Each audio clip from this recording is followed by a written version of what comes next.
বন্ধুরা, আজকের গল্প টুনির বন্ধু। এক জঙ্গলে টুনি ও তার ছোট্ট মেয়ে মুনি বাস করত।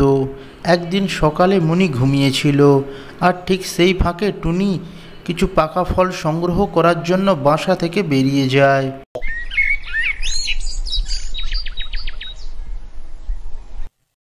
এবং তার ছোট্ট মেয়েটিকে খেতে দেয়।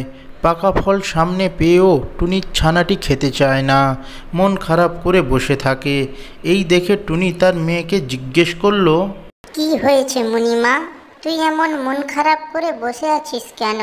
টুনির কথা শুনে তার ছোট্ট মেয়েটি বলতে লাগলো, মা, এই জঙ্গলে থাকতে আমার ভালো লাগে না।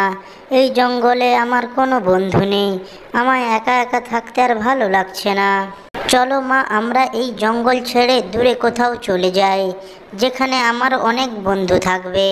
ছোট্ট মেয়েটির কথা শুনে টুনি বলতে লাগলো, শোন মা, এই জঙ্গলে শুধু আমরা দুজনে থাকি, আর এখানে কোনো হিংস্র প্রাণীও থাকে না, আর এখানে আমাদের কোনো খাদ্যের অভাব নেই। এই জায়গা ছেড়ে চলে গেলে এরকম জায়গা আর খুঁজে পাবো না। তুই মন খারাপ করিস না মা, তুই দেখবি একদিন না একদিন এই জায়গা পশু পাখিতে ভরে উঠবে, তোর খুব ভালোও লাগবে। তুই মন খারাপ করিস না মা, তুই এখন এই ফলগুলো খেয়ে নে। আর এদিকে মুকুন্দপুর জঙ্গলে অনাবৃষ্টির কারণে সমস্ত গাছ শুকিয়ে যায়, ওখানে খাদ্যের অভাব দেখা দেয়।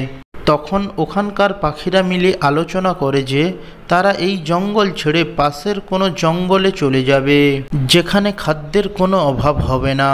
সব পাখিরা মিলে ওই জঙ্গল ছেড়ে পাশের জঙ্গলের উদ্দেশ্যে বেরিয়ে পড়ে।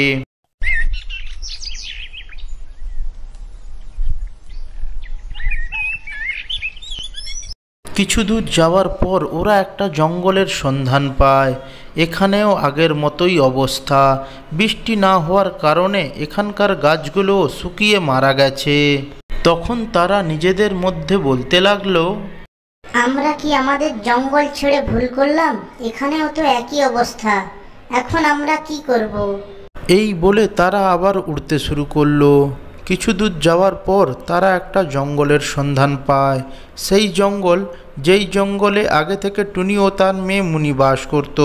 ওখানে পৌঁছে পাখিগুলো বলতে লাগলো, এত সুন্দর জঙ্গল আগে কোনোদিন দেখিনি, এখানে বাস করলে আমাদের খাদ্যের কোনো অভাব হবে না। এই বলে ওই পাখিগুলো ওখানে বাসা বানায় ও বসবাস করতে থাকে।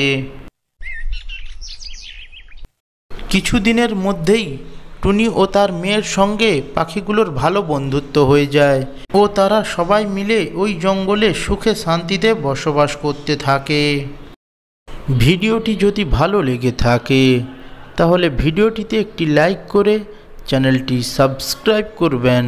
ধন্যবাদ।